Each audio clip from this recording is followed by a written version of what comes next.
Delighted you've chosen to get up with us on a Wednesday. I'm Greeny in New York. We're jam-packed. The full football squad is ready to go. But if you missed the way last night finished in Phoenix, we need to begin there. Game 2, Western Conference Finals. Game of the night, Devin Booker against the Clippers. What a finish. Pick it up 40 seconds left in the game. Suns up by 1. Paul George in transition. Playoff P. Faking it strong. Clippers a 1-point lead. Half a minute to go. Next, Suns possession. Booker didn't have a huge offensive night, but he does knock this one down. 2 of his 20 clutch shots needed stitches after colliding with Pat Beverly earlier in the game. Next, Clippers possession. They're down by 1. It's George working on Jay Crowder. He's got it to go. Paul George had 26. Clippers back in front on the other end. Booker's going to have it knocked away by Beverly. Ball goes out of bounds. It's called Phoenix ball. But the refs would take another look, which was something we said a lot of times last night. Clippers get the ball. Suns would foul George. 1-point game. He missed the first. Oh, and then he misses the second. He misses both shots. So it's still a 1-point game. Suns with a chance to win. 8 seconds to go. Bridges in the corner. It's knocked out of bounds. It's off Terrence Mann. So the Suns get one more chance. 0.9 remaining. They call it up. Jay Crowder throws the pass. The screen is set. And oh my goodness, he did it. DeAndre Ayton, the slam dunk as time expires.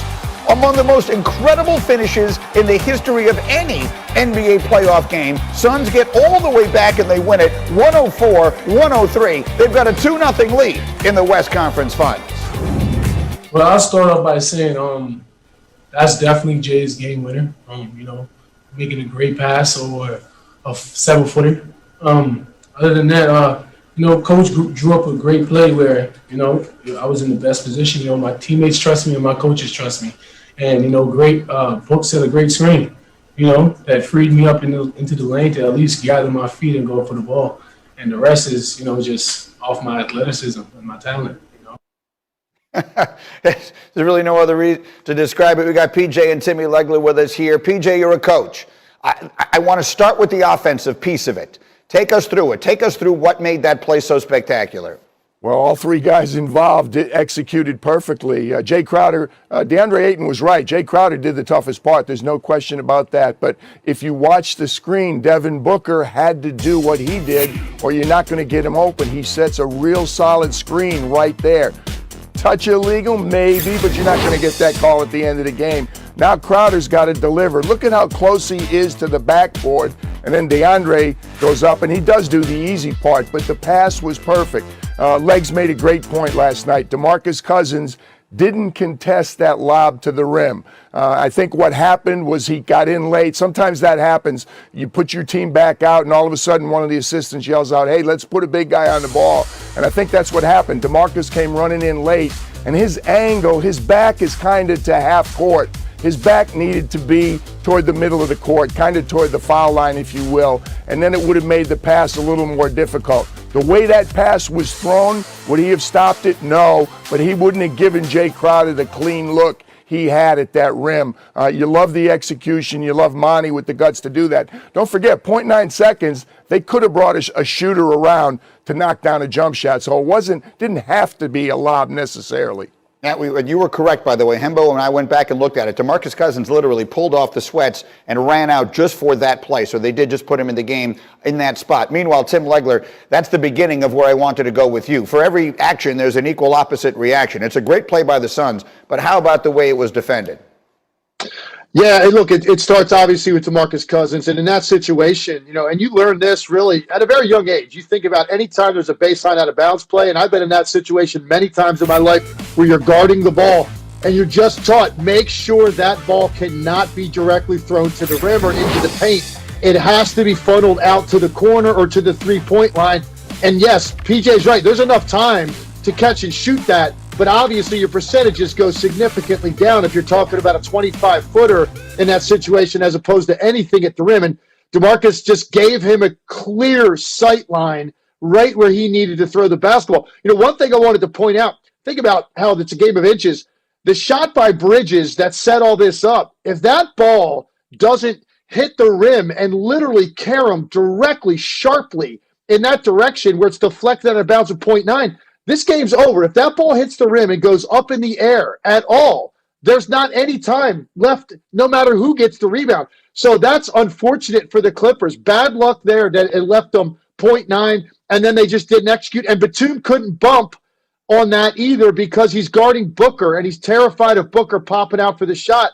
So it was Zubac doing the best he can. In the last element of this, he actually did pretty good job. It's just DeAndre Ayton's elevator goes to one more floor than Zubac's. That's what it comes down to because he's right there. But Ayton is just a little longer, a little bit more athletic.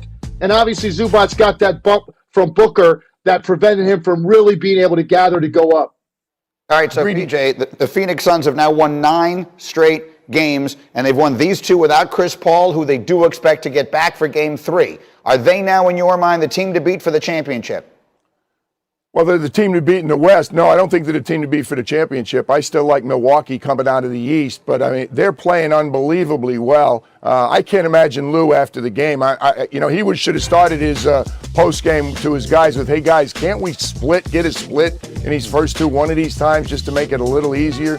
Devin Booker is playing out of his mind. Patrick Beverley did a great job. If you told me they would slow down Devin Booker as much as they did, you would think it would have been a great opportunity for the Clippers, but he stepped up big when it mattered. A lot of people didn't realize, Greeny, that, everybody's screaming offensive interference. That's a pass from out of bounds, so it's a different set of rules. Like, you can catch it and throw it down. A lot of people were all chirping like, he can't do that, he can't grab it. It's a pass. It's a different situation than a shot. It's an important point to make. Legs, let me come back to you then on the other side of this. The Clippers, to PJ's point, they were down 2-0 in each of their previous series, and they managed to come back to win. They're going to have to do it, we think, without Kawhi Leonard, although he has not been ruled out completely. Can they do it again here against this red-hot Phoenix team? Yeah, not only are they red hot, they're obviously getting their leader back. So they haven't even been a complete team, and they've got 2 wins in this series. And now you get the brains of the operation back on the floor, the guy that can manage the game, the guy that can score and take over a game if that's what the situation requires as well. So this is a different team right now. Not only are they hot, they're confident. This is one of the teams that I've seen in a long time with the best role definition. Everybody on this team knows exactly what they're on the floor to do. They accept that. They seem like they've got great chemistry. They're incredibly confident, and they're connected to their head coach. And most importantly, they've got 2 different guys that they have faith in to take over a game in any situation. So I just think this hole is a little bit different than the 2-0 holes they were facing in the first 2 rounds. I don't see how they're winning 4 out of 5 against this team the way they're playing right now. Not without Kawhi, for sure. Yeah, and we'll see. Again, he has not been ruled out yet for Game 3 or for any of the future games of this series, but I don't think there's a lot of optimism that he's coming back. We'll have to wait and see. Both of you guys are definitely coming back as this morning continues, so sit tight.